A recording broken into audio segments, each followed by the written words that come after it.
On the Alappuzha-Kannur Express train in Kerala, a mysterious person poured petrol on his fellow passengers and set them on fire. In this, 3 people who tried to escape from the train were killed and 9 people were injured.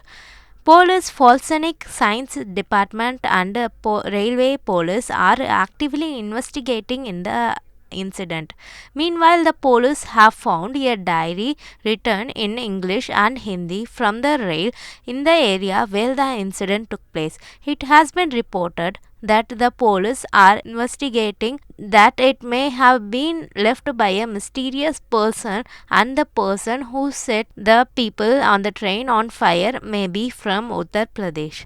The name of the towns like Kazhagkoottam, Kanyakumari, Kulachal are also included in the diary.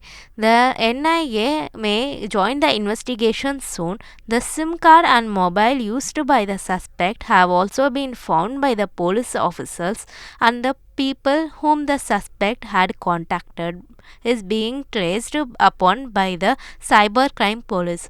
Meanwhile, CCTV footage has also been released showing the suspected person who have set the fellow passenger on fire. Police have also released the portrait of the suspect.